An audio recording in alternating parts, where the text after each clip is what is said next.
talk about Joe Bendel and what Joe meant to this community. One thing is very, very clear.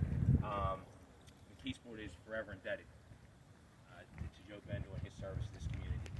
A few years ago, we had a bad storm and we lost the lighthouse. So we had the opportunity, Vegely Welding rebuilt what you see today, and we thought it was only fitting to really bring the family out and to do a rededication. You know, when you talk about this area, years ago, I mean, before the marina, the bike trail, it was like Mayor Bendel had a crystal ball, because he saw all this. And long before biking, it was even in the region or anything like that. And you come down here on a Saturday, even today the weather's not great and you've seen some bikes come up. You sit down here on a Saturday, half an hour, you'll see 50 to 100 bikes that come through here. It's amazing how many people use that trail. And back then, there wasn't many people that really thought about it. But without question, Mayor Bendel was one of them.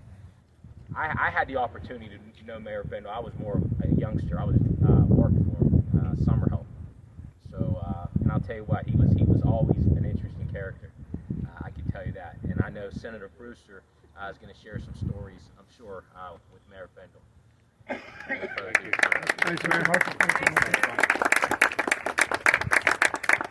Well, first of all, for all you folks that don't have hats on, shame on you. That's a given. I know Pat came in with his hat on. Chris Josie always had something silly to wear. Hi Beth, how you doing? Hi. Well, I just have a couple of things I want to bring up. Mayor touched on them. Read this up here. It'll tell you who contributed to the original lighthouse. Okay, and this was, I think, Jim's idea, and a family came to us, and we raised some money, but the family came in with a lot of money. I forget how much it was, but a lot of people were willing to contribute to put this up for Joe. Okay, and to just really give him credit for all the things that happened. Just about every night, I'd get a call, phone would ring, long before cell phones even. You mind that line? Bendel here. Well, who else would it be? It's 10 o'clock. It's the same guy calling me every night. So one night he says to me, I have an idea. Okay. He always had ideas. And I said, what's that? He says, I want to buy the Palisades from the Speedy family, and I want to put a marina down there. He said, what do you think of that? I said, well, Joe, I can't even swim, nor do I have a boat. But I guess this would be all right. And it was $250,000 what we paid. This was a $2 million project, in case you don't know. Now, the reason Joe knew he could do that is because he knew how to get grants, which is really one of the morals to the story. Because before him, nobody really knew how. Okay, because Joe was a consultant. So we have a meeting, and with Joe, I quit going in with ideas, because with Joe, I found out the best thing is say, Joe, I want to do this. This is my idea. He'd go, you don't want to do that. I do want to do that. That's why I come in here. He would take a piece of paper, make it his idea, and it ended up being what I wanted. So after a while, I just never asked him. I said, Joe, what do you think about this? That's a good idea. And literally, he could take a yellow piece of paper and write down just a legal document to make it happen. That's a fact. So I learned how to manage my boss. He was the mayor. And so he said, you need to get council to support, because we need council approval to go get the grant and to buy the building. I said, you want me to convince these guys? Because councils are always, where's John? You know how it is on council. You never know who you got. So we have a meeting. We pass this thing unanimously to build this marina and to buy this building. And he called me in his office after the conference and said, do they have any idea what they just approved? I said, I don't think so. He goes, maybe I should have explained myself, because I don't know what you're trying to do. Now I know you want to build a marina, which nobody else builds marinas here. Long story short, that's how the marina got here. It was his vision and his desire to make things better. He always said, and Mayor Cherepko mentioned it, he said, Jimmy, one day you'll have thousands of people come through here on bikes.